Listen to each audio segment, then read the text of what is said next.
Bueno, pues buenas tardes, Antonio Escotado, filósofo, escritor, profesor, pensador, psiconauta. ¿Qué tal estás? ¿Cómo estás? Pues estamos aquí Pues en Ibiza. estoy demasiado viejo, pero estoy bien, con buen ánimo. Sí. ¿Qué tal has pasado? Estoy preguntando siempre esto últimamente. ¿Qué tal has pasado el confinamiento y cómo estás Pues pasando estos tiempos? como una agresión, o sea, se me ha impedido la libertad de movimiento, que es la más elemental. Me he tomado muy mal. Mm. Y más aún si visiblemente parece que soy del grupo de riesgo. ¡Qué tontería! Y estás pasando una temporada ahora en Ibiza, ¿verdad? Me voy a quedar aquí si puedo. Sí. Bueno, pues vamos a empezar un poco repasando tu biografía. Entonces, Creo que ah, perderemos el tiempo repasando mi biografía, pero ya tú. muy rápidamente, pero pasaste tu infancia en Brasil, ¿no? En Río de Janeiro, toda tu infancia hasta los 15 y luego volviste a España. ¿Cómo fue esa vuelta de Río a la España de la dictadura? Traumática, Sí. traumática. Me convirtió en enemigo eterno del ejército y de los confesionarios.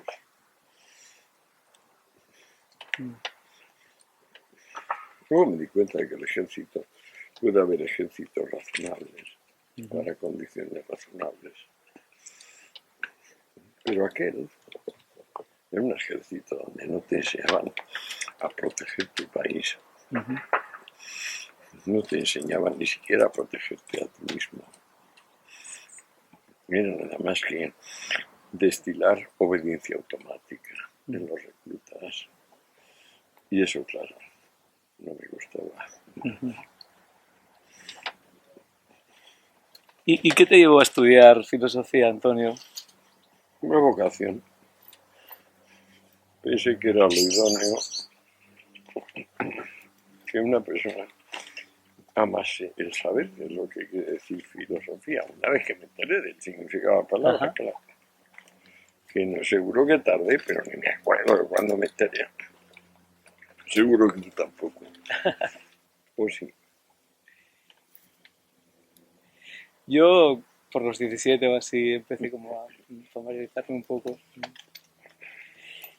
Y después, cuando acabaste la universidad, ya empezaste como a publicar tus primeras obras y curiosamente tu primera obra ya que publicaste en el 67, Alucinógenos y Mundo Habitual, en la revista de Occidente, ¿no? Ya tenías este interés, ¿no? Por el tema de los Fíjate, qué precoz, psicodélicos. ¿no?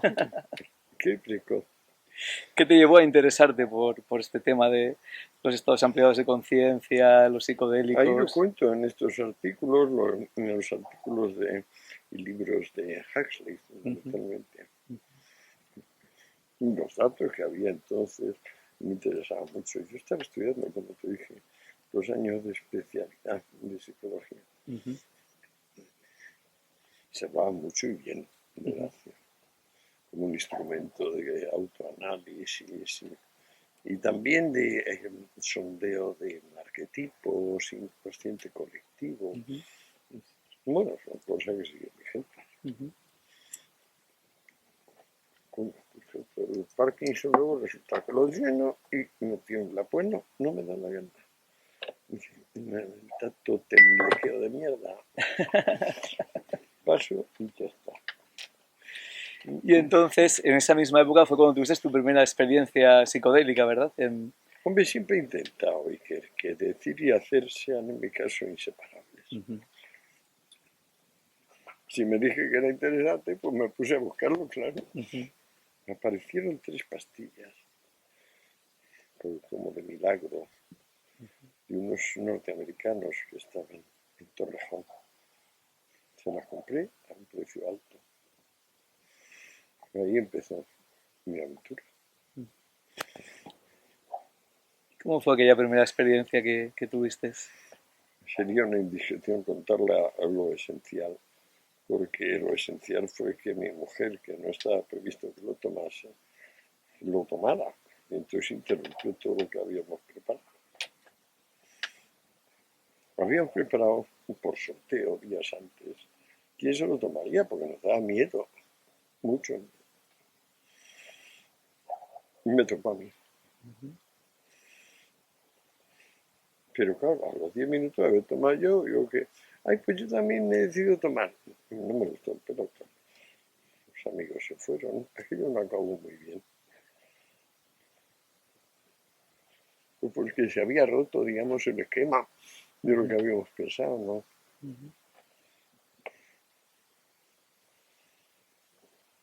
Pero sería una indiscreción seguir con peripecias. Y sin embargo ya ahí se abrió tu interés también a nivel experiencial, ¿no? Me temo que potenció al máximo el viaje. Fue la primera de muchas, ¿no?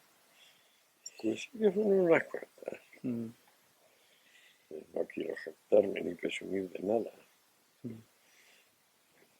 Y en aquella época también empezaste a dar clases como profesor ayudante en la Facultad de Derecho y de Políticas, y ahí te juntaste con un pequeño grupo de intelectuales, compañeros. Bueno, Félix Azúa, Fernando Sabater, eran bastante más jóvenes, son bastante más jóvenes, Ajá. son 6, 7 años, de modo que Ajá. yo todavía no había terminado la carrera. Ujú. Cuando Santiago Noriega y yo, y Eugenio Trías, sí la habíamos o acabábamos de terminar y empezábamos a dar seminarios Ujú. correlativos a nuestras clases de práctica, pues las prácticas eran prácticas, pero Ujú. preguntarle al alumno qué había aprendido esa semana, ¿no? Ujú. Nada más. Y también se convirtió en un grupo de exploración, ¿no? Sí, Hicisteis también sí, sí, lo exploraciones acabamos tomando psicodélicas. prácticamente todos. Ajá. De Félix no lo sé a ciencia cierta, de los demás sí. Ujú. Y después, esas primeras publicaciones que comentábamos antes, ¿no? Tu tesis doctoral sobre Hegel, la filosofía moral de Hegel. Sí, ahí es que me la paralizaron. Mi primer libro aparentemente es Marcus y Utopía y Razón, Ujú. pero es como 6, 7 años posterior. Ujú. Es que encontré un energúmeno como decano de la facultad y dijo que Hegel era protestante y el origen de Marx y tal. Yo me tenía alucinado. Me faltó mucho tiempo. Ujú. Bueno, me retrasó 6 años la lectura de la tesis. Probablemente no hubiera escrito el de Marcuse. Como sabes, no he querido que se reedite porque lo veo redicho y tontorrón, ¿no? Es el típico niño repelente, niño Vicente. No me gusta. Y sin embargo, luego lo publicaste, ¿no? Y ganó el premio de la nueva crítica, ¿no? Que daban Pues en no aquella sé, es época. un premite de estos. Nunca he tenido premios oficiales y ahora ya es demasiado tarde para dármelos. De modo que si me lo dieran con seguridad lo rechazo. Mm. Y paralelamente empezaste a trabajar, ¿no? De funcionario en el ICO, ¿no? Pues ganarse la vida, coño. Mm. Había prometido a mi padre y a mi madre que no me ganaría la vida escribiendo, porque mi padre fue un poquito esclavo de eso. Era escritor de mucho éxito en la prensa, tenía todos los premios nacionales, los 4 principales. Pero luego al final escribir el típico artículo periódico le resultaba muy pesado. Me di cuenta que es que no debemos vivir de la cabeza, mientras se pueda vivir de un sector de la cabeza. Ujú.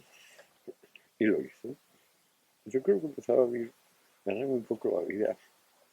Pues ahora con derechos de autor, recientemente. Antes siempre tenía otras cosas. Ujú. Por ejemplo, traducir.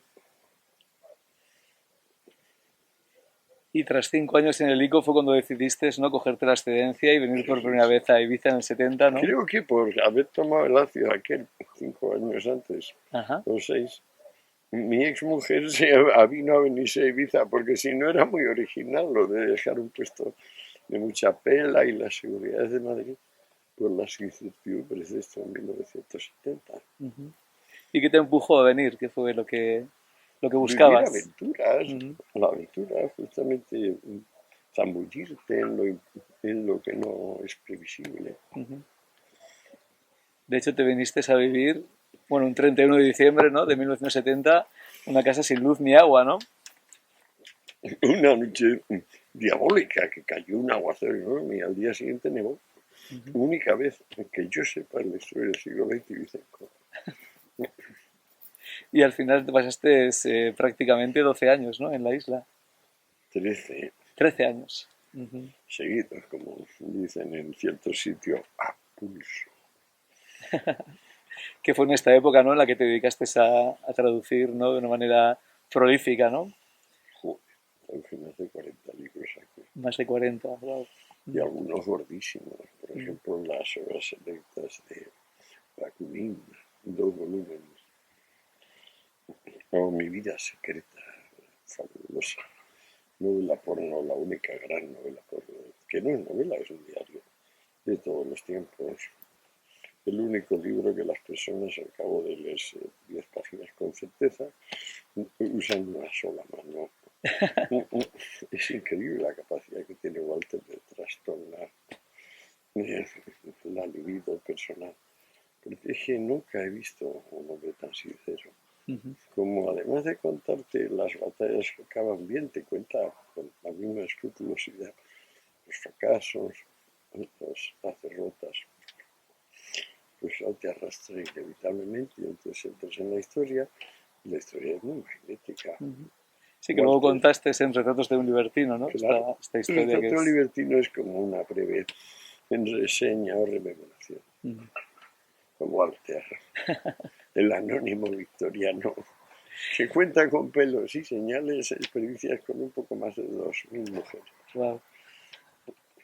¿Y cómo fue tu experiencia en la isla en general? ¿Cómo dirías que viviste aquellos años? 13, dices. Sí, bueno, tu experiencia con esta vida más alternativa, en búsqueda de la libertad, quizás, O y de sea, esta ¿quieres libertad, que pues resuma mi periodo de Vicenco? brevemente, ¿no? Pues, No, es que siempre, no sé, si quieres lo intento, sí. pero no lo había pensado. ¿Qué saqué en claro del total de Ibiza? Mm. Pues ya me ves de vuelta. Y al principio, claro, en los años 90, 2000, un pelín de rechazo, sintiendo que, digamos, la isla había aprovechado ciertas ideas, por ejemplo, amnesia. Pero me había dado un buen palo. Bueno, porque en este periplo, ¿no? Una de las cosas que hiciste, ¿no? Fue Pero la precisamente... culpa fue siempre mía, ¿eh? Mm, Todo lo que me ha pasado malo en la vida, la culpa la tengo yo. mm. Y una de las cosas que hiciste en la isla precisamente fue fundar Amnesia, ¿verdad? Esta Por discoteca que eso te luego digo, se convirtió tan era una famosa, casa tan... de campo muy bonita, muy, muy bonita, del siglo XVIII, no tengo más partes de ella. El primer cubo era del siglo XVIII y era grande, tenía como 6 habitaciones o así, Ajá. una gran sala, de las casas más señoriales que había en Ibiza. Ujú. Ahora no queda nada, Mm. tampoco queda el Morero, que era el árbol más antiguo de la isla, con el famoso Olivo España, que está a 3,5 kilómetros por ahí, que se dice que tiene 3000 años al menos, el Ujú. olivo. ¿Y qué te llevó a fundar Amnesia? ¿Cuál era la idea que te llevó a...? Pues bien, en la práctica que me cayó un dinerito porque mamá murió, yo soy hijo único, había muerto años antes mi padre. Calculé que el dinero siempre se pierde Mm. y que no tenía mal invertirlo en algo. Como acababa de cerrar el bar donde íbamos todos encantados de la vida, que es la tierra. Era el bar de Aileen, donde nos reuníamos todos y donde Ajá, se ligaba también. ajá. Y entonces me di cuenta que si no me espabilaba, nos quedábamos sin ligar. Y cayó esa oportunidad, murió mamá, Mm. y esa coincidencia de fufa y lo demás desembocó en que supiera que había una pobre mujer llamada Fuencisla, digo pobre porque un, un, un ciudadano de la raza caló le había prometido hace años que le iba a montar allí un tablao flamenco. Efectivamente montó el tablao, pero nada más. Entonces él había quedado palabra una compra y tal. y pagar la opción de compra, pero eso ya no pasó. Y cuando yo conocí a Fuensalida estaba desesperada, quería vender aquello. Yo aparecí, le pregunté si estaba ligada por contrato, claro, que hubiera sido yo meter mi dinero, si había un contrato o algo así. Me dijo que no. Y allá que nos fuimos, Manolo y yo, con un capital inicial ridículo, creo que 1.000.000 de pesetas, quizá 10, no sé bien. El caso es que en 24 horas se enteró con varios amigos de Madrid y en 72 ya tenía 2 personas de Madrid que querían invertir desesperadamente. Eso aceleró los eventos, claro. Esas 2 personas acabaron comprándome Amnesia. Una vive y otra no.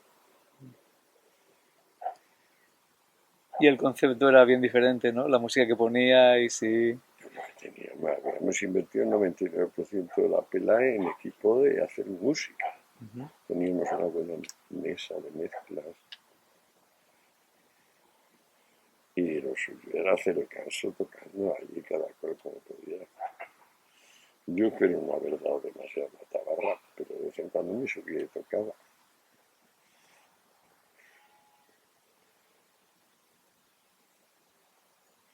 Y también era un espacio donde se experimentaba, ¿no? Con sustancias, toda esta comunidad alternativa, contracultural. No bajo mi autorización, porque les hubiera dicho que se fueran a cagar, que se fueran a su casa a hacerlo. Si lo hacían, pues lo hacían por su lado. Tampoco les perseguía, ¿eh?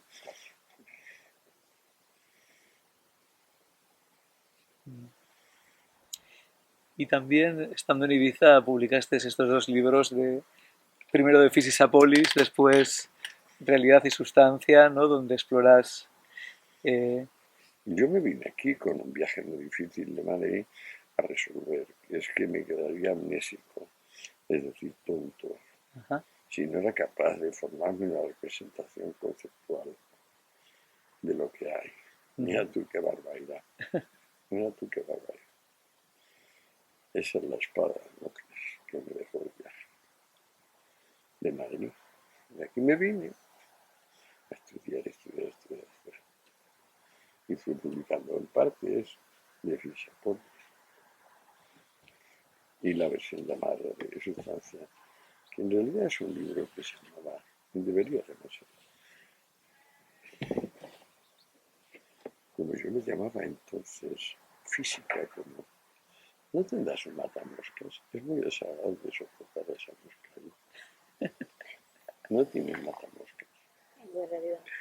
Vale, dámelo que soy muy bueno. Pues sí. Me decías que se tiene que haber llamado el libro. No, física como sistema de la lógica. Piénsatelo 2 veces y verás que es muy razonable. Ajá.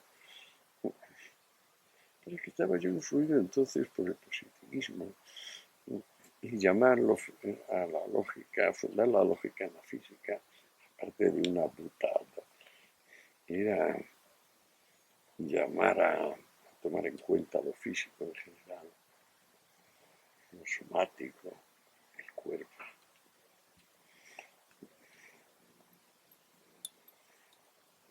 Y tengo entendido que además el impulso ¡Oh, qué para. maravilla! Veréis. ¡Qué querida! Ay, pues he fallado. ¡Qué lástima! Tengo entendido que el impulso para escribir este libro te vino de una experiencia psicodélica precisamente también, Lo ¿no? que te he dicho, el mal viaje de Madrid. Ah, fue el mal viaje de Madrid El lo que mal te viaje de llevó. Madrid me dejó como rémora el que perdería la memoria, es decir, perdería el sentido, Ajá. si no era capaz de hacerme una idea conceptual de lo que hay. Creo que intelectualmente lo que dije hace un rato. Pero claro, eso es una exigencia demasiado radical, como comprenderán. De modo que aquí hay que estudiar, a leer, a escribir frenéticamente. Te adoremos. ¿Le diste? Claro que le di. No se va a librar ninguna más. Y te llevó 12 años escribir, ¿no? Realidad y sustancia, Sí, estuviste... sí, sí, Mm, me tomó muchísimo. mm, Casi tanto como Los enemigos. Yo mm, soy de obras de largo aliento. mm, Bueno, historia general la tuve, estuve documentándola 5 o 6 años antes de mm, ponerme a escribir la primera línea. mm, Es que eso era un campo completamente virgen, mm. acuérdate. Y lo sigue siendo en cierta medida, Sí. ¿no? Mm. De la historiografía. Yo esperaba que salieran justo a un tiempo que yo 2 o 3 libros más informados todavía, tipo Ajá. enciclopédico. Pues los esperamos. Y también en esta época de Ibiza, bueno, tuviste este incidente que precisamente fue lo que te llevó a poner juntas todas tus notas sobre el tema de las drogas y... Claro, me di cuenta cuando me sentía llamado, pues eso, el traficante, no, el catedrático de ética, que nunca lo fui, catedrático, nunca me permitieron ser catedrático, ahí fue la vez única que me ascendieron, pero el titular de los periódicos era: el catedrático de ética es un traficante de droga dura, grandes letras. Entonces durante algún tiempo me sentí un poco acorralado, Mm, porque tenía 2 hijos, una mujer que no ganaba dinero. Pensé que era un fracaso de persona, que me había dejado engañar como un tonto y que iba a dejar indefensos a los míos. mm, Me dolió bastante, mm, pero poco comprendí que la materia era absurda, que mi propia detención era absurda y que podía expiar y devolverle a la sociedad el teórico mal que le había hecho, que no le había hecho mal al mundo, contándole la historia de esto. Y lo único que requería es energía en un pringal de las fuentes clásicas y más modernas, donde simplemente apareciese. ¿Qué decía Tucídides? ¿O qué decía Hipócrates? ¿O qué decía Galeno? ¿O qué decía Marco Aurelio? Y que eso era muy fuerte y nadie podría refutarlo. Y yo más o menos lo tenía investigado por curiosidad de antes. Sabía al menos que había mucho material mm, para que se pusiese a trabajar. mm, Y cuando estaba, digamos, en la cúspide de la desolación, de pensar qué tipo más imbécil dejaba indefensos a sus hijos, se me ocurrió: pero podrás pagar contando esto con honradez y por largo.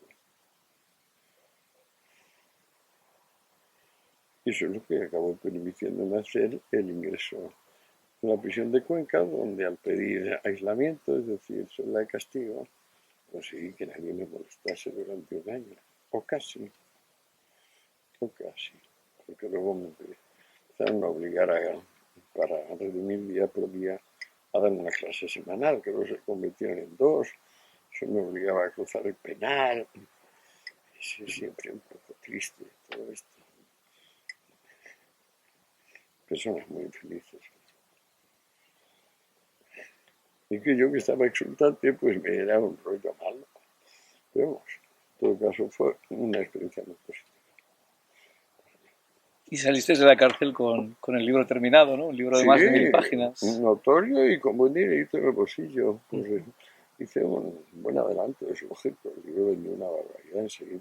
mm, Yo creo que el primer año 60.000 ejemplares, que es un récord sí. total para un libro de ese volumen. Mm.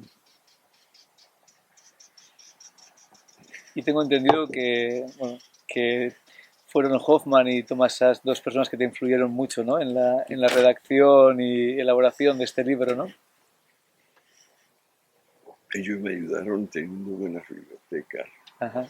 pero ellos no se habían dado cuenta. Tom sí. Tom fue el primero que hizo una especie de pequeño catálogo de referencias clásicas en las drogas. Ujú. Al final de Ceremonial Chemistry, que aquí se tradujo como droga espiritual, creo. No lo traduje yo.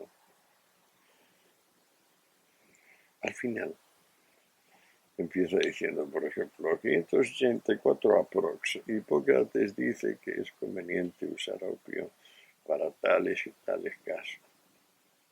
Así, pim, pim, pim, pim, te va llenando como 15 páginas.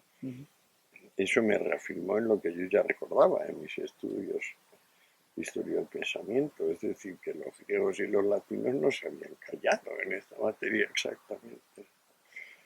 Y que claro, fíjate, si después te has formulado mucho a Horacio, pero luego resulta que no quieres enterarte de lo que piensa Horacio de la ingesta de vino, pues eres un incoherente, claro. Digamos, me estás dando la razón. Cuando yo decía, no vale la pena saberlo, que son personas importantes. Mira lo que, con todo a mi favor, ¿qué pasa? Cada vez que bebo, me acaba saliendo una gotita. Todo es porque el temblorcito este hace que al beber no vuelvas con la precisión de vida. Pero ¿qué le vamos a hacer? Se me por el culo. ¿En qué estábamos? Estábamos en Historia General de las Drogas. La breve cronología de Tom al final de Ceremonial Chemistry. Eso me orientó bastante. Porque luego Tom es que es un hombre cultísimo. Era un hombre cultísimo. Mucho más que Albert. Cultísimo. Muy, muy, muy trabajador. No, vamos, que se despertaba y se ponía a trabajar. Como yo, si no le interrumpía algo, estaba estudiando todo el tiempo, sin excepción. Llegó a escribir muchísimo cosas. Le tradujiste esas obras tú también, además. Sí, algunas las he traducido yo. Me hice muy amigo, qué risa. Estábamos en Cuenca también, pero no en la cárcel, mucho antes, en un congreso. Y un día, porque yo le dije que el que no tomaba vino tenía algún secreto grave que esconder, recordando una frase de Baudelaire, se mosqueó mucho y se empezó a ver gin tonics y whisky. Que de poco se muere, de verdad. Vino un conocido periodista entonces del país a hacer una entrevista a Tom. Y él decidió nadar en el suelo de las piedras esas de la plaza central de Cuenca. Son unas piedras súper alisadas por miles de años que han pasado. Hay cosas, y le había dado por nadar sobre la piedra ante un estupor, yo negando que el fotógrafo hace fotos de semejante momento que no era nada adecuado. Y la mujer tuvo 2 días medio de la vida muerta. Pero esto también demuestra cómo era, ¿sabes? Qué coraje le echaba a la vida. Ya cuando se recobró 2 días después me dijo, ¿y qué te cuesta, Antonio? Que no he bebido porque siempre me has estado mal. Digo, tú eres más valiente que si te sientas. Pues me han dicho que se ha muerto cayéndose por la escalera. Tomás. Sí, Sí. ahí en su casa, de Syracuse. Y volviendo un poco a la historia general de las drogas, lo comparas con una cruzada, ¿no? Toda la Es una prohibición. cruzada, pero además explícitamente y se plantea así. Los primeros cruzados se llaman así, Crusaders, y más concretamente Moral Crusaders. El primero es el obispo Brent, el primer obispo norteamericano de Manila, que se lo toma como personal crusade, lo de impedir que se siga tomando opio. En religión y farmacia es imposible separar. Se ve con los misterios de Leucis, que es el prototipo, claro, pero también con los fáquicos, ¿no? Centrándonos en las sustancias psicodélicas o de viaje, como tú las llamas, también hay un uso milenario, ¿no? De estas sustancias Claro, que tú recoges yo creo que en sí. tu obra, ¿no? Yo creo que sí. Realmente se hunde en la noche de los tiempos. Ajá. Cuando fueron descubiertas cada una, realmente de cáñamo, Dios sabe. El tiempo que hace que alguien se dio cuenta de que aquello comido, bebido, fumado, colocado, ¿no? Y también los registros, ¿no? ¿A que no lo sabes? Sí, sí, sí, sí, sí. ¿Quién fue el primero que fumó? Yo no lo sé. Ah, no, no, no, no, tampoco. Yo ni idea. Pero es que no me hago ni idea ni por milenio, Ajá. siquiera. Y con la dormidera, como si cosa. Y luego hay registros, ¿no? Desde la hipótesis que el soma era un psicodélico, el soma Sí, bélico. lo que pasa es que es una hipótesis de Watson, que es un tío encantador. Ajá. Es loquísimo. Robert Gordon Watson. Es loquísimo. No te digo que un día invitó a Albert y a Jonathan a su boda y no llegó la novia. Y Así. no llegó ni volvería a llegar. No llegó. No tengo ni idea de quién era. Gordon Watson. Presentó unas cosas un poco raras, por lo visto. Ay, pues no ha venido, a lo mejor no viene. En fin, esto no suele pasar en las bodas. Que no aparezca uno de los contrayentes. Definitivamente no. Pero como te mencionabas también, ¿no? Está también esta hipótesis sobre los cielos de Eleusis, donde se dice que también se No, no es consumía. suya. Lo que es suya original y es fundamental, porque se fue ahí a Oaxaca y Ajá, tomó hongos con María Sabina. ajá, Es el que ha abierto todos los caminos, el que ha encontrado el manantial haciendo eso. Porque es evidente que María Sabina no se la ha inventado ella, o sea que viene de una tradición larga por atrás. Y como fue Watson el que encontró a María Sabina y se comió los hongos con ella, pues Watson está en el origen de esta historia. Ahora, luego el libro de Watson, las cosas que decía de la seta aquella, la manita muscaria. Chicos, yo esto no lo entiendo. No entiendo, porque a mí no me coloca la manita muscaria.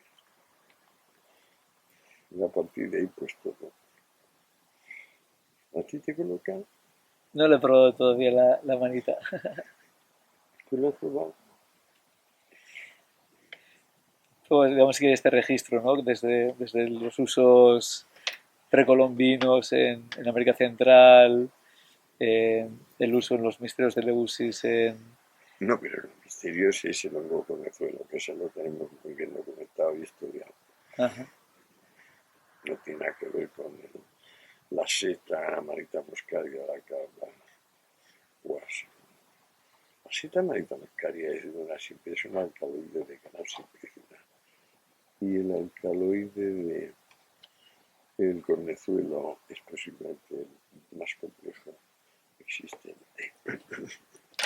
Vaya, hombre, te voy a levantar. Más de 30 alcaloides del cornezuelo.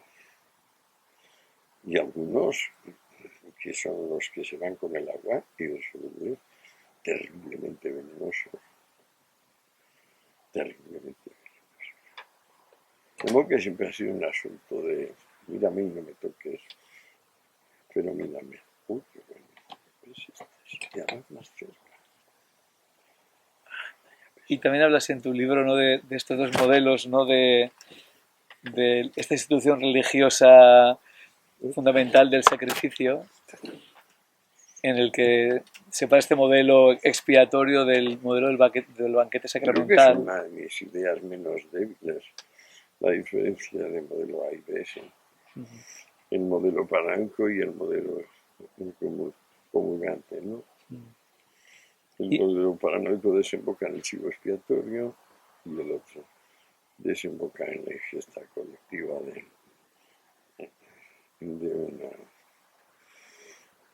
de un psicoactivo. sí, porque básicamente es lo que comparte, ¿no? Que, El no, modelo la banquete. gracia es que es la misma palabra, farmacón o farmacosa. Eso es lo que le da fuerza, digamos, a mi argumento. Que es exactamente la misma palabra y Claro. le cambias la consonante final. Y lo uno es comulgar con unas drogas y lo otro es encontrar el líquido al archivo expiatorio. Vamos, lo otro es el archivo expiatorio. Y es Qué curioso. interesante. Y es que justamente estos dos modelos se hubieran combinado, ¿no? En este modelo Bueno, en la están no cruzada. combinados, están aliterados. O sea, hay Ajá, una cruzada contra los que comulgan. ajá, vale. Y volviendo justamente a las drogas visionarias, hay como este hiato, ¿no? de siglos prácticamente, ¿no? Desde que desaparecen los misterios de Eleusis, con algún intervalo en Occidente, como puede ser el uso por parte de las brujas y los hechiceros. No, en realidad no hay intervalo, ¿eh? No hay intervalo. Pues ya lo ves al mencionar tú las brujas. Lo que hay es un intervalo léxico, es decir, la gente se muere de tal forma de hambre entre el siglo V y el siglo X Ajá, que no hay testimonios ni de eso ni de nada más. O sea, ajá.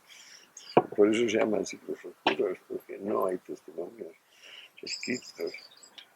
Pero tú crees que realmente, incluso después de la pérdida de los misterios, no se perdió el uso de los psicodélicos y los Hombre, enteógenos seguro en que se Occidente? perdió, claro. Sí. No, eso estaba. Mira, ahora me acuerdo además de la fecha, porque pues, acabo de publicarlo en Hitos del Sentido. Fue el año 348, cuando Teodosio promulgó su edicto de cristianismo como religión obligatoria. Y a partir de ahí, claro, es lícito y debido perseguir a cualquier pagano. Y entre las razones para perseguirlo está buscar meros síntomas, pues supone que el pagano va a querer escapar y que tú no le captes, ¿no?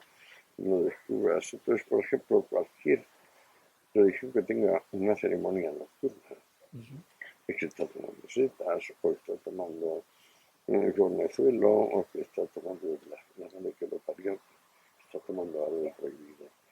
Ten en cuenta que las comuniones, claro, sustanciales, fastidian, contradicen la comunión formal, que es la que se reparte en las iglesias, que es el credo, el dogma. Eso es lo que se come, digamos, frente a lo que comían los peregrinos de Eleusis, etc. O sea, lo uno era una experiencia individual, imborrable, una vez en la vida. Y lo otro es también una vez en la vida que se termine de convertir al infiel en catecúmeno y se aprenda completo el dogma, sepa rezar el Ave María y algunas otras oraciones, fundamentalmente que se sepa que lo recibe. Eso es lo que se ofrece como comunión. Y claro, este tipo de comunión alternativa pues es fastidioso, que las personas se llaman engaños. Ah, pues yo estaba acostumbrado a pegarme un colocón enorme en este caso. Y aquí ahora lo que hace usted es enumerarme media página de escrito. Creo en un Dios Padre Todopoderoso, Creador del cielo y de la tierra. ¿Te lo sabes? Ajá. Sí, casi todo el mundo se lo sabe.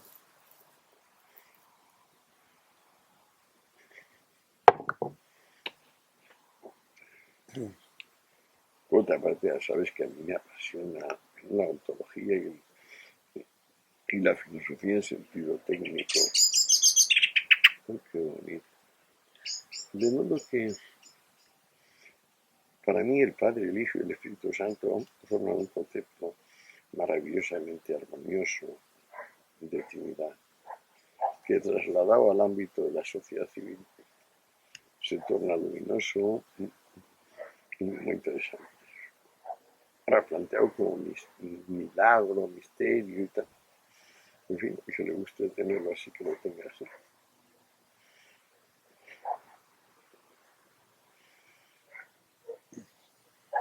Pero fue que en aquel año entonces 348 cuando realmente... 348 cuando publica Teodosio su edicto. 348. Fíjate que en el 313 es cuando se publica el de Tremendo de Constantino, Ajá. donde deja de ser perseguido el cristianismo y el imperio se declara cristiano, pero sin perseguir para nada al politeísmo, para nada. Bueno, y además en aquella época la versión cristiana que prima es la de Arrio, que es la mantenida por el propio Constantino y sus hijos. Luego pasar de Arrio a San Atanasio y todo esto fue un periodo como de siglo y medio de graves luchas intestinas de obispo con obispo, sentencias con relaciones individuos con individuos. Ujú. El famoso asunto del filioque, vaya. O sea, si la expresión filio lleva cue o no. Y ahí finalmente se concentra todo y se matan literalmente a miles todos los días por el filioque. Lo cuenta muy bien Hegel en sus lecciones, tanto de filosofía de la historia universal como de historia de la filosofía. En ambas dos lo cuenta con buen detalle. Interesante. Filioque. De la cue me dependieron, pues no sé, a lo mejor 100.000 muertos. Wow. Y él dice, no sé cómo, de repente en Alejandría y en Bizancio se multiplicaron por miles los teólogos. Y unos explicaban a otros que el cue procedía y otros que no procedía. Y para que los llevaban luego a las manos y al cuchillo. Y a la mañana siguiente aparecían las ciudades sembradas de muertos. O a favor del cue o en contra. Fíjate hasta dónde puede llegar la estupidez humana. ¿A qué extremos de barbarie?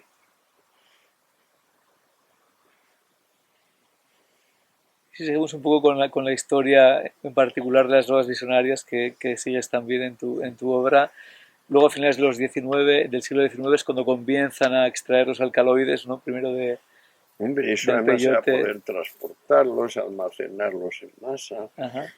O sea, los alcaloides fueron un salto, pues no sé, como pasar de la máquina de escribir Remington o Olivetti a los PC personal. Así, en materia química, claro. Y particularmente, justamente, bueno, están otros alcaloides estimulantes, de drogas de paz, pero si nos centramos en los visionarios, permitieron retomar o iniciar la investigación científica de estas sustancias, ¿no? Finales del siglo XIX, principios del XX y sobre todo a partir del descubrimiento del LSD por parte de Hoffman, ¿no? Como que hay un nuevo renacimiento psicodélico, ¿no? Verdaderamente. Con Albert de repente se empieza a contar en nanounidades. O sea, estamos hablando de gamas, de millonésimas de gramos. Y eso es el salto cuántico de la física orgánica moderna. Hay que atribuírselo entero a él, porque suyo es. Luego ya se han descubierto muchas más sustancias activas a esos niveles, por ejemplo los fentanilos, que son análogos de opiáceos, que también funcionan por millonésimas. Es asombroso. Una droga que si la ves, ya estás tomándote una sobredosis. Sí ves lo que te estás tomando. Qué salvaje. Bueno, exagero, ¿eh? Yo he visto lo que tomaba y no era una sobredosis, pero sí una dosis muy alta, Ajá. digamos 1.000 o 500 gramos. Y eran pequeñas motas. Mejor dicho, 3, 4 motas juntas. O no juntas, dispersas por ahí. Como las que veo ahora en la mesa. ¿Y qué rol sientes que jugó el descubrimiento del LSD, no, no ya solo en el movimiento psicodélico, pero en el siglo XX? ¿Qué importancia le atribuyes? De qué rol y qué importancia no es lo mismo. Me obligas a pensarlo, porque no se me había ocurrido planteármelo. Porque no solo del ácido, o sea, yo siempre he estado tomando, en parte por haber también con psilocibina, alternados con psilocibina, que también es muy cómoda. Y yo lo veo casi separado, indiscernible. ¿Eh? Es uno del otro. Luego me contaba películas de que si tomaba psilocibina veía templos aztecas, pero me parece que eran películas. He estado revisando esos recuerdos, no me fío.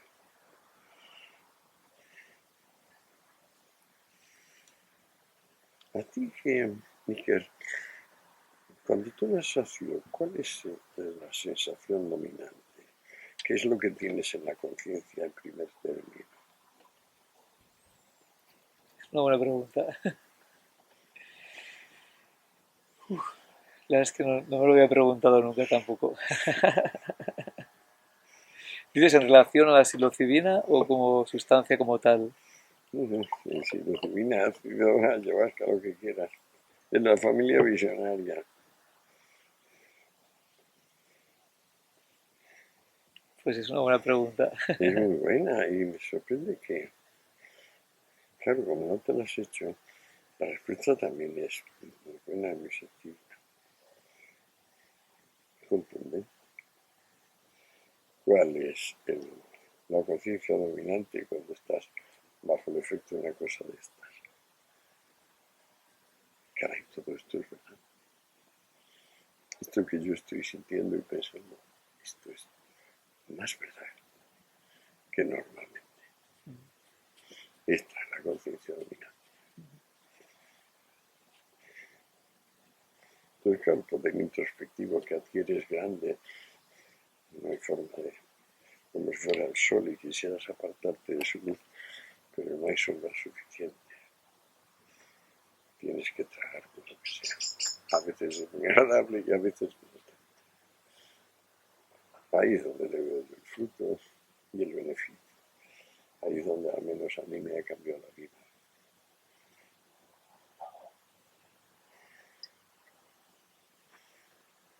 Es interesante, ¿no? Como en este periodo en el que tú escribes Historia General de las Drogas, en pocos años, ¿no?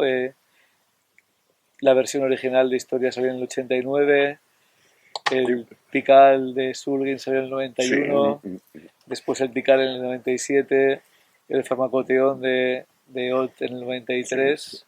Es que Parece que me dio está... una amistad muy intensa y muy íntima y vernos mucho.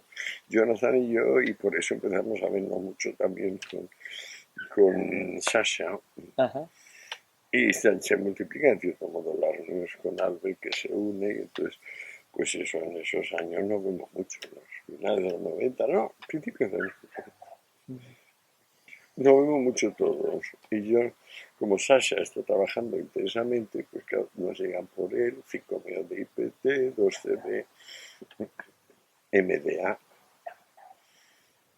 Si pudieses como experimentar con diferentes psicodélicos. Sí, Sasha debía tener como 8 amigos ahí que cuales iba repartiendo material, porque claro, no es lo mismo tu impresión. Y Ann también tomaba, ¿eh? Yo no conozco una sola que tomase, Sasha que no tomase. Y realmente es como que estos 10 años, ¿no? Es como realmente creéis como una ilustración farmacológica, ¿no? Sí, claro, Con estos no, volúmenes, ¿no? Historia tenemos general de las en drogas. Sasha y Jonathan y Albert proporcionaban, digamos, un arsenal psicoactivo que ya no se ha vuelto a ver. Simplemente no se ha vuelto a ver por pureza, medición. Bueno, quizás podríamos sumar el Plantas de los Dioses, ¿no? De Hoffman y Sultes Sí. a esta tríada de tu Luego historia estaba general. Rack y su novio, que el novio es uno de los hombres más inteligentes y buenas personas que yo he conocido, y ahora hago un crimen, no olvidando su nombre, que era mucho más inteligente y culto que Carl Rack, y que Rack me perdone. Pero de repente se me ha ido su nombre. Este nos ayudó a todos mucho, porque es un hombre que hablaba griego, hablaba latín. Yo no he visto nunca un escolar de ciencias muertas de ese nivel que tenía este hombre. Y murió muy pronto del SIDA.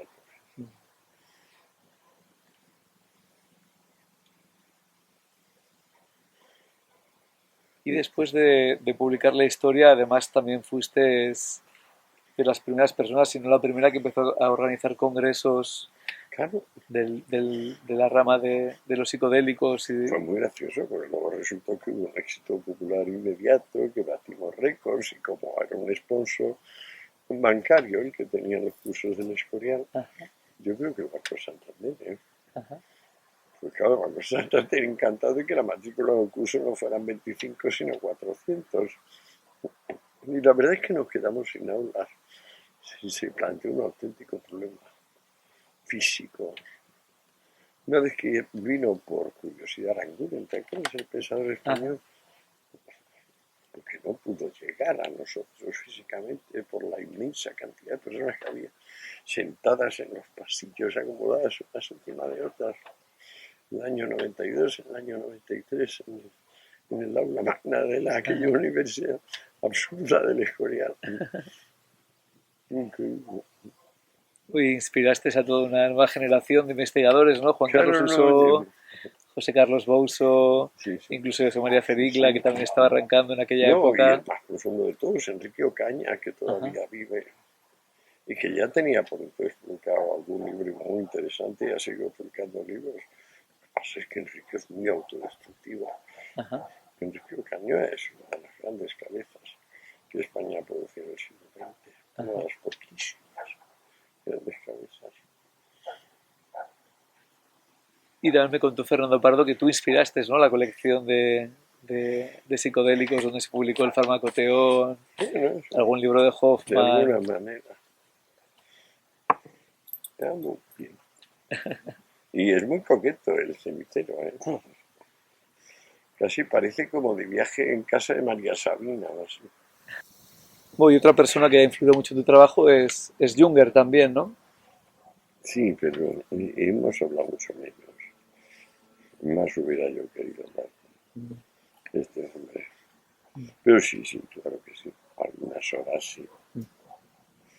Me llamó la atención que justamente la editorial que has fundado para recopilar toda tu obra le has llamado La Emboscadura, ¿no? Como el libro Bueno, de... es que eso es un libro, ¿tú lo conoces? Sí. Qué maravilla. Qué canto a la paz, qué cosa más heroica. Terminando los años 40 con aquella catombe que fue la guerra mundial, ese canto a la paz y a la fraternidad y el famoso concepto de persona singular, soberana. Y decir, y que no tema el individuo. Parece una época donde el hombre se ha convertido en máquina, en masa, como preconizan diferentes y estúpidos profetas. Una persona singular, soberana, detiene un ejército ella sola. Y acababa de enterarme yo de que decía eso y sucedió lo de Tiananmen. ¿Te Ajá, acuerdas? Aquel que se sí. plantó ante los tanques Ujú. y los paró. ¿Tú sabes lo que le pasó a aquel luego? Me parece como que este concepto te ha influido profundamente también a ti, ¿no? En Hombre, a tu mí me obra. confirmó en esa confianza en la libertad Ajá. que me llevó a, pues, a llevar una vida bastante distinta a los demás, porque claro, al otorgarme libertad, pues tenía que otorgársela para empezar a mis hijos, a mi Ujú. familia, a mi esposa. Y aquello en ciertos momentos, pues, claro, era muy fuerte, muy fuerte.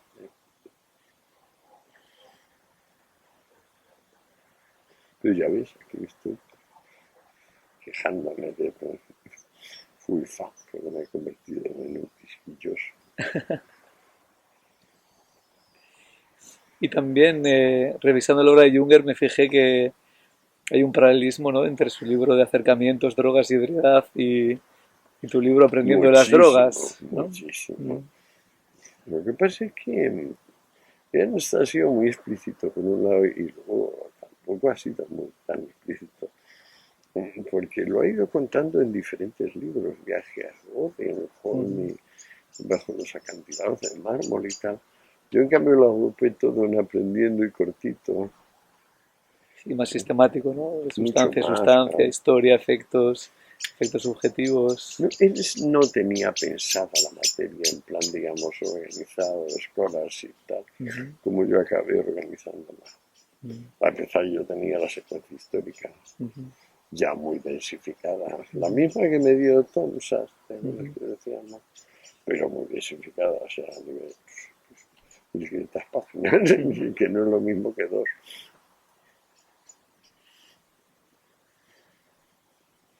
Pero eso es lo mismo, la relación del hombre con lo que cambia el ánimo. Yo es que veo, bueno, quizá que, bueno, seguro que no. El concepto nuclear que se prepara y desarrolla y se presenta en realidad y sustancia como único hallazgo es el de ánimo, precisamente. Donde hay una cosa hay un ánimo, llega a decir el libro. Y es que es cierto, a mi juicio, sino lo inmediato, un flujo de conciencia, pues yo no sé si te das cuenta de que todo lo que hacemos se puede considerar un flujo de conciencia personal, ¿no?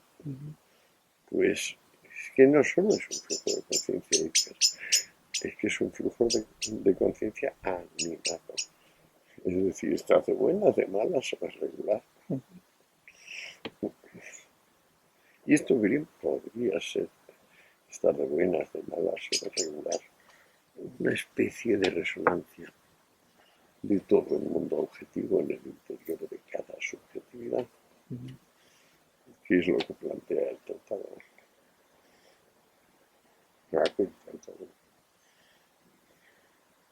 Y también me llamó la atención en realidad sustancia esta conexión que haces en el prólogo con la idea de las teorías de complejidad, el trabajo de Prigogine, de la estructura disipativa, de la autoorganización, que en aquel momento no conocías porque prácticamente no estaba, ¿no? Bueno, a mí me confirmó muchísimas cosas a posteriori. Yo digo, Dios mío, cuando leía Mandelbrot y a Prigogine no estaba tan descaminado cuando escribí Realidad y Sustancia.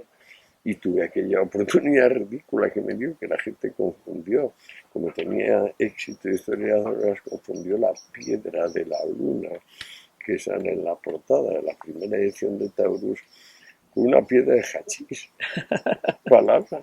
Y eso hizo vender una edición entera, nunca se ha vendido una edición entera de un tratado de metafísica. Pero como el título también sustancia, pues pensaron que era como una prolongación de Aprendiendo de las Drogas o algo así. Los bastantes como para que Taurus imprimiese. ¿Cómo son las cosas, verdad? Entonces, como ya había leído a Prigogine y a Mandelbrot, cambié el libro de arriba abajo. La primera versión y la segunda son radicalmente, bueno, radicalmente no, porque se mantiene el descubrimiento del ánimo, pero tremendamente diferentes. O sea, quiero decir, yo creo que de cada 4 páginas, de cada 4 líneas de la primera versión, hay o 4 diferentes o 2 diferentes en la segunda. Salvando las inmensas distancias, porque el libro de Kant va a quedar para siempre y es un prototipo. El mío no va a quedar para siempre, ni es un prototipo. También Kant cambió completamente la primera y la segunda edición, con 15 años que le dieron de diferencia. Y luego pudiste también profundizar en estas ideas de complejidad. Bueno, ya me dediqué, en tu ya libro lo Caos y sucesivo Orden. me dediqué solamente a la parte de la complejidad que llamamos consecuencias imprevistas de la acción, que es en lo que luego he estado todo el rato. Desde Caos y Orden a Los Enemigos del Comercio, ahí está el sentido. ¿Y qué importancia tiene para ti la idea de autoorganización en este pensamiento complejo y en tu pensamiento? ¿Qué importancia tiene la idea de la autoorganización? Bueno, es el eje, ¿no? O sea, el concepto de la complejidad es un orden que no depende del designio consciente. Bueno, pues si no depende del designio consciente, pues es que se va haciendo cada instante. Este hacerse es la autoorganización. Lo que pasa es que puedes hablar de la autoorganización en abstracto y a priori, o puedes hablar de ella a posteriori y con pormenores. Eso debe dar cada historia determinada, como por ejemplo cuando me puse a referenciar la historia del comunismo, ahí tienes el pormenor. Pero el comunismo en y por sí, pues es parte de un fenómeno de autoorganización, claro, pero es la más severa respuesta negativa a la autoorganización. Es como decir, no, de autoorganización nada. Hay un omnipotente que lo ha legislado todo, no te muevas ni un centímetro, mira y a ver qué te mandan. Yo en mi propio trabajo, basándome un poco en Grof, hago esta conexión precisamente entre la experiencia psicodélica, ¿no? La que tú describes como esta primera fase de vuelo, y esta segunda fase Claro. de muerte y renacimiento siguiendo Es a... que el vuelo es fundamentalmente que subes, y si intentas parar es peor. Ajá. No sé si te ha pasado a ti. Sí, sí, sí. Y has hecho lo mismo que yo, soltar, ¿no? Y Mm. decir, vale, que suba luego, que suba. Y luego esta segunda fase, ¿no? De disolución del ego, que es una muerte y renacimiento, ¿no? Es la más creativa. Ajá. Pues justamente, ¿no? Esta idea, Groff No me la Grofla, aplica a la idea de sí. estructura disipativa y autoorganización. Ah, qué bien. ¿Qué opinas de esta No lo comparación? sabía, pero le felicito. Tampoco es tan difícil, digamos, una vez que se han pensado las cosas, pero es decir, una vez que el Prigogine te ha deparado el concepto de estructura disipativa y que Mandelbrot te ha explicado la geometría fractal de la naturaleza, no es tan difícil hacer el nexo, pero si no hubiera ese puente sería un salto en el vacío brillantísimo, porque luego se recupera, es decir, es evidente que la autoorganización no es solo una idea, es una realidad para Ajá. algunos de nosotros. Una experiencia. Por ejemplo, para todos los que hemos viajado y hemos vuelto, sin decir que nos hemos vuelto a bajar a su cosa de eso.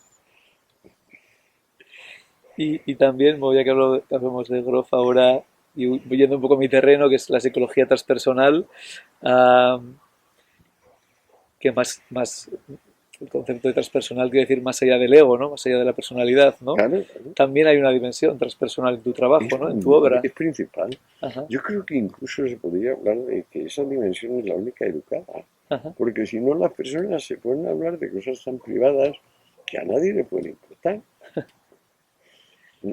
Bueno, desde esta metafísica y ontología que hiciste en realidad de sustancia, hasta todo el trabajo sobre la fenomenología de las sustancias, de Sí, yo las me pongo drogas. los nervios, nos podemos hablar con algunas personas y no hay manera de que no acaben hablando de sí mismas con nombre y apellidos o de su familia o de lo que acaba de pasarle con su empleo y tal.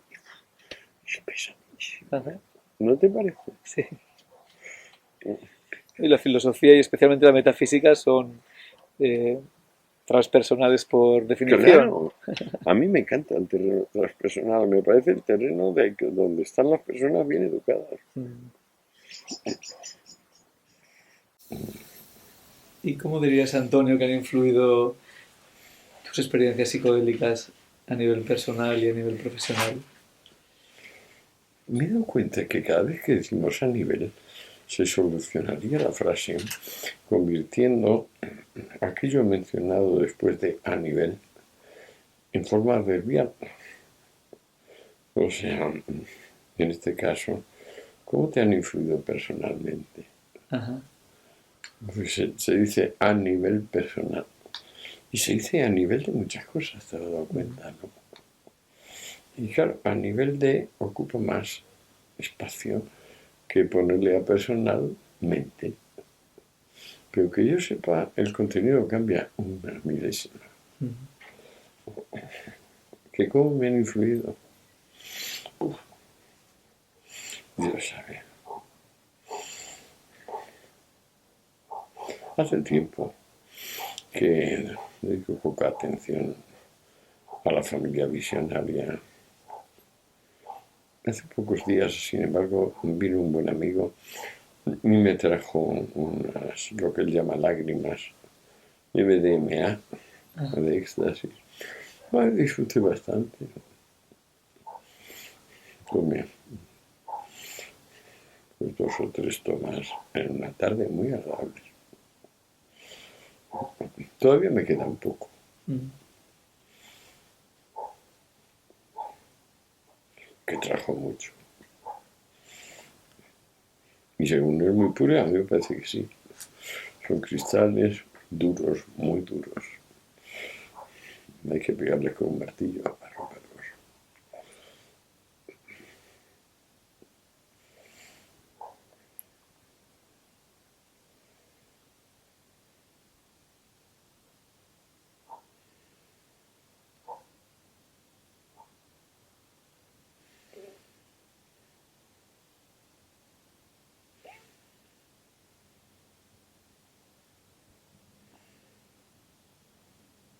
Esto es una pregunta. No, te preguntaba esto, personalmente, ¿cómo consideras a nivel y profesionalmente que te han influido? Te contesté cambiando el a nivel por el final de mente Ajá. y luego te dije, uff, Es una pregunta difícil.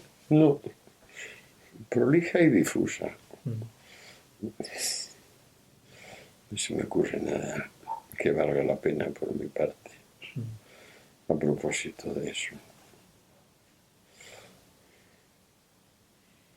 ¿Y cuál dirías que ha sido el hilo argumental de tu obra y de tu pensamiento?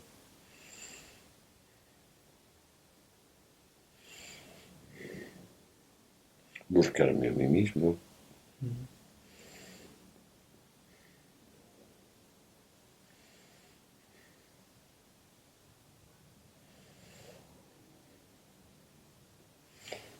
conseguir, quizás es vanidad decirlo, en algunos ratos, quitarme de medio en el sentido de borrar la importancia personal que decía el bueno de Carlos Castaneda. Qué a gusto estaba borrando la autoimportancia, plenamente abierto al mundo.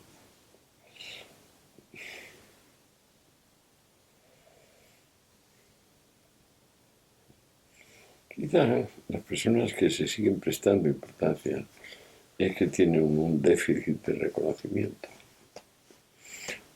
Porque es cierto que la conciencia de sí es para sí, solamente en la medida en que es conciencia de sí para otra conciencia.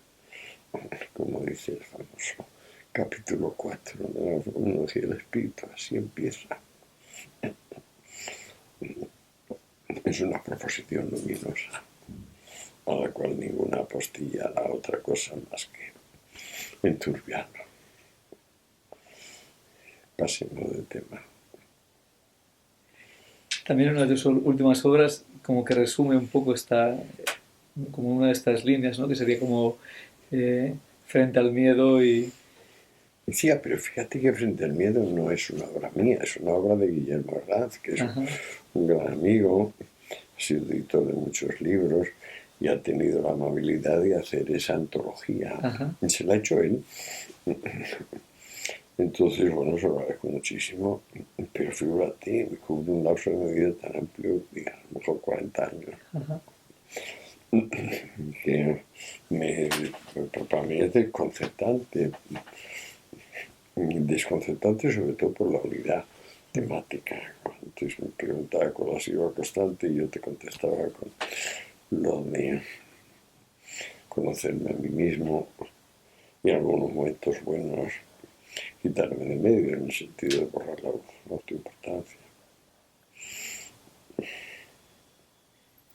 Y nos puedes hablar un poco de tu última obra de Los hitos del sentido que Pues acabas de lo que publicar. cuento que es que me tocó hacerlo en una casa donde padecemos frecuentemente cortes de luz y entonces me obliga a renombrar los documentos. Y había documentos que tenían tantos y que me temo que me he equivocado, porque por ejemplo tenía 5 y he leído 4. Y cuando ya tenía impresas las pruebas de pasa, me di cuenta de que me había enviado en material superado por mí mismo. Y eso me obligó a corregir manualmente con este lamentable estado de manos que tengo. Y bueno, los pobres correctores de imprenta han sufrido lo indecible, no más que yo a la hora de hacer las correcciones, pues son sobre las páginas, sobre las alegadas. Eso es casi lo más divertido que hay respecto a dicto del sentido. Con un poco de suerte se venden estos ejemplares de la primera edición y yo poder meterle y quitarle las comas, que ya se las tengo metidas y quitadas, porque es lógico, bastante bien le ha quedado el trabajo a los correctores de pruebas, les pasa, pobrecitos. Pero así son las cosas, chicos. Yo hago lo que puedo. Me gustaría poder obligarme más, pero no lo logro. ¿Y crees que sería importante que se recupere un poco todo este pensamiento de los filósofos griegos en el momento Algunas presente? cosas sí, diría que todas. diría que nada ha quedado anacrónico.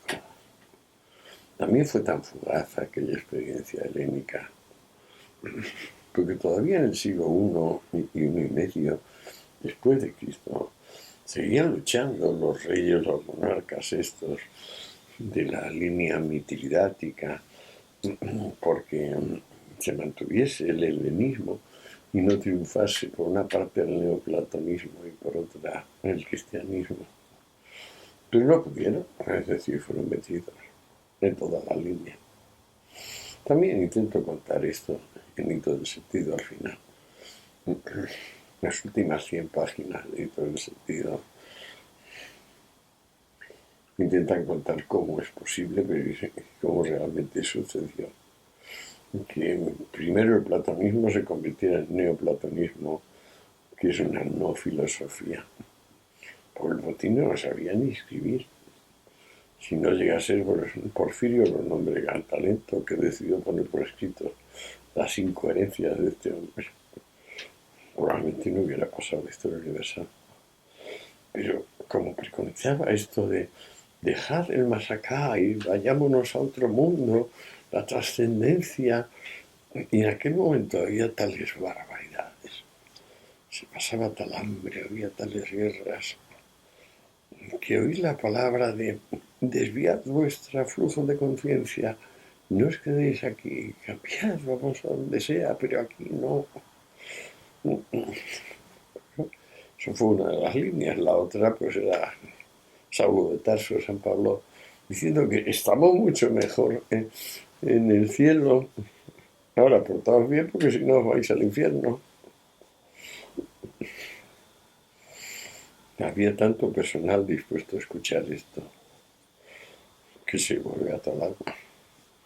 Por no decir que lo sigue llevándoselo. Pero con certeza un libro como Hito del Sentido no se hubiera podido publicar a partir del Dicto de Teodosio.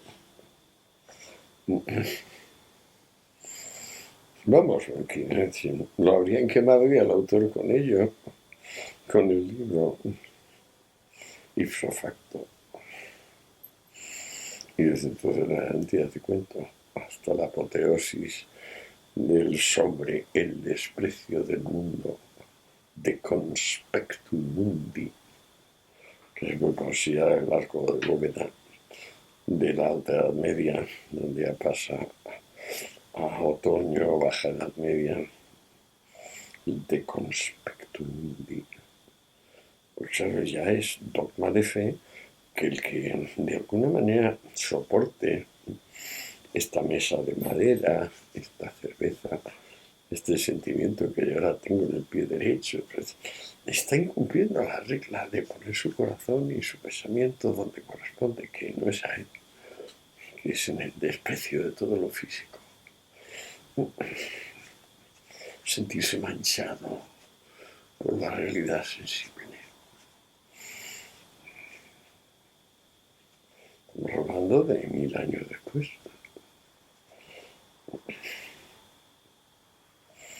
Sí, sí. ¿Hasta qué punto eso no fluye y refluye constantemente? ¿Hasta qué punto la conciencia de las personas está dispuesta a ahorrar la autoimportancia personal?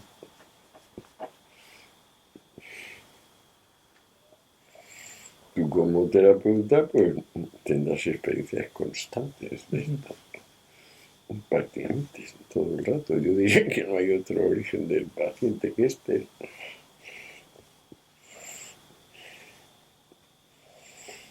¿Y tú qué haces? ¿Cómo tratas la autoimportancia? ¿Qué le dices? A los clientes. Bueno, lo primero que tengo que hacer es borrarme yo de la ecuación Sí. y quitarme mi propia autoimportancia. Y a partir de ahí, pues ayudar como puedo, acompañar a la persona en su proceso. Pero le dices en algún momento, ¿tú estás enfermo de autoimportancia? Normalmente no soy tan confrontativo. No, pues si no confrontativo, sino terapéutico, porque Yeah. ¿cómo le quitas ese mal rollo de encima si no? Yeah. Sí, en ese sentido sí. O sea, en ese sentido de quitarle importancia a su neurosis, sí. Sí. Bueno, y maneras y herramientas de hacerlo, aunque hay algunas personas que necesitan sentir un poco más de autoimportancia. for a while o para siempre, porque si es para siempre, For a todo while, for a while. for a while. Esto sí. Es lo que pienso, y tú estás ahí para que sea for a while, ¿eh? Sí. En vez de permanence, Hay permanentis. personas que ocupan tan poco lugar que necesitan ocupar más lugar en el mundo. Y hay otros que ocupan tanto que necesitan ocupar menos. Pero es muy variable. ¿Te acuerdas de la frase? El saber no ocupa lugar. Quería preguntar también, un poco recogiendo esto más, el trabajo que hice en este libro que te regalé de los psicodélicos, ¿Sí? que ¿no? Estamos evolviendo, ¿no? Como este nuevo renacimiento psicodélico, sobre todo en la parte de la investigación, de la reintroducción posiblemente en la psicoterapia de estas sustancias. Um, ¿Qué El rol? problema es que nunca pensamos y que esto se iba a dar a pacientes. Ajá, Siempre pensamos que el que iba de paciente psiquiátrico no debía tomar estas cosas. ajá, Y luego hay personajes inefables, que también me he leído esa parte de tu libro, como no por razones personales, por amistad de hace mucho, y porque es un personaje que me fascina, el de Amanda Fielding. Qué risa, pero bien, ¿no? Qué personaje que se trepa, ¿no? Yo no sé si una o dos veces, una dos, seguro, dos. dos, ¿no? Fíjate. ¿Y qué te ha parecido lo que explica? Hombre, yo siempre le preguntaba, Amanda, ¿te encuentras mejor?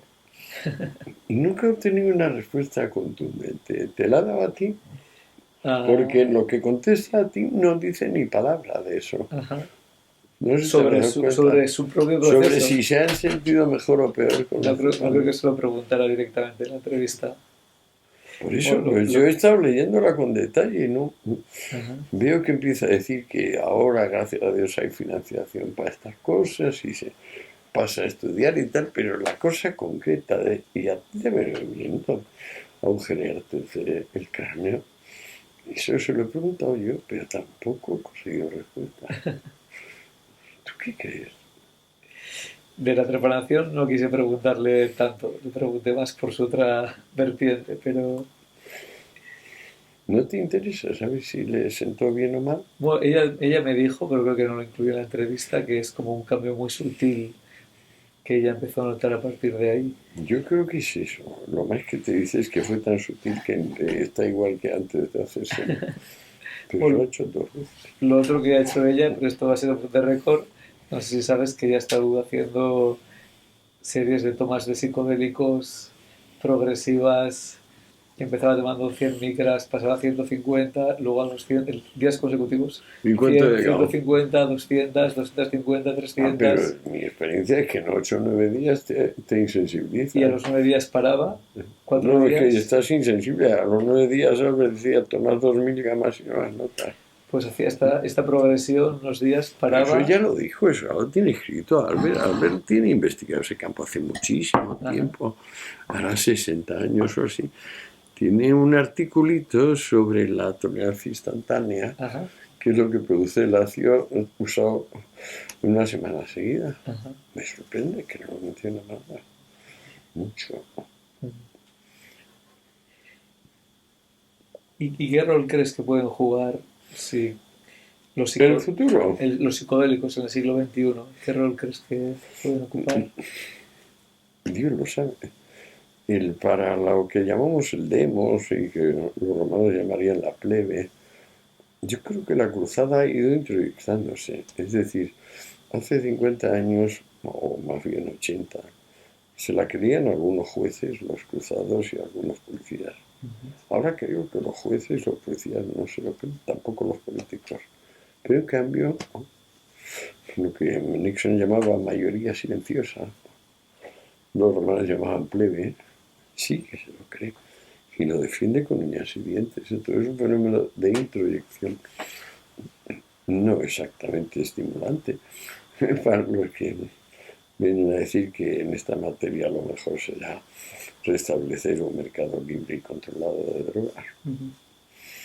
Solo si es un mercado libre puede estar controlado, como está controlado, yo qué sé, los restos de los alimentos y la medicina. A mí me parece que es interés público, que haya un control de calidad y se sepa que está tomando uno en cada caso. Pero claro, eso es, la mera mención de eso, pues eso, quizá es apología de la droga.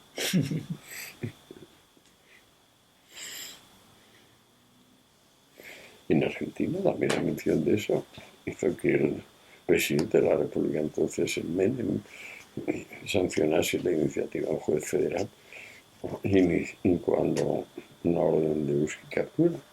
Lo que parece que no tenía presente que en vez de escaparme iba a comparecer, que ya el juez concreto que me tocó, pues me absolvió inmediatamente con todos los pronunciamientos favorables y se acabó todo. Porque no vio delito en decir, mire, yo creo que un mercado libre es la única garantía de controles de calidad y que esto es el verdadero interés público. Lo sigo pensando, claro. Porque los que dicen, no, esto pondrá la droga, pero sí que la droga está hace mucho tiempo puesta y propagandeada y fomentada por su prohibición. Si quitamos la prohibición, si derogamos la prohibición, pasará como con todas las demás drogas, que en vez de subir exponencialmente el consumo, al cortarse el interés de lo prohibido y el lucro y otra serie de beneficios colaterales, no porque lo piense yo que va a pasar, no, la Historia General de las Drogas es un catálogo, no de qué pasaría así, sino de qué pasó cuando. Por ejemplo, la heroína fue durante 50 años una droga de venta libre, con un prospecto falaz, que te decía que no generaba hábito. Sin embargo, nunca se formó una población significativa de usuarios. Bayer vendió toneladas en Oriente, Occidente, en África. No hubo el menor problema. El primer problema viene cuando hay una ley en América castigando con pena de muerte al que trafique con heroína, la ley Box del 56. Obedeciendo esa ley aparece el primer yonki, William Burroughs. Y luego John Coltrane, y Charlie Parker, y Billie Holiday, el grupo aquel que está muy vinculado al trotar la calle de Burroughs, y tal Albert Trotsky, que también escribió por esos tiempos una novelita de estas del trotacalles en busca del chute. Lo que no tiene es la bondad de decir que hace 15 años eso estaba en la farmacia de venta libre. Nadie trotaba la calle.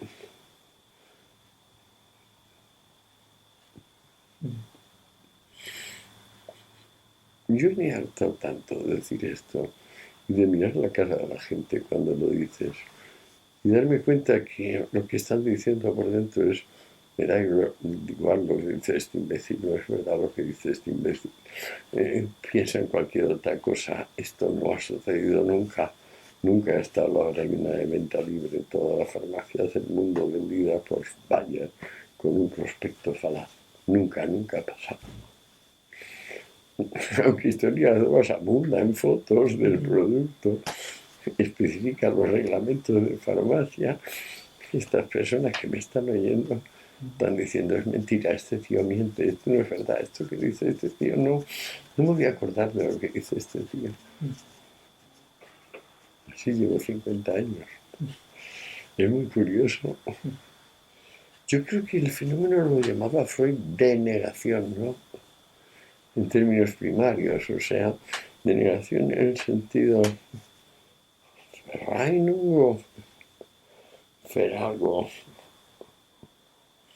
el sentido del fer es quitar, denegar. Cada vez que llega ese dato a la conciencia, se replica en el inconsciente.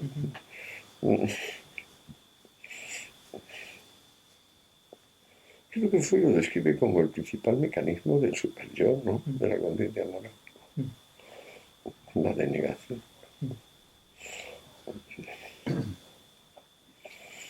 Bueno, y eso es todo. Como si quieres añadir algo más, Antonio. Nada, yo ya he hablado demasiado, menudo rollo, señor. Estoy harto Ha de sido oírme hablar. muy interesante. Muchas gracias por tu tiempo, Antonio. A ti por interesarte en mis Espero que ideas. podamos seguir esta conversación en otro momento. Sí, sí.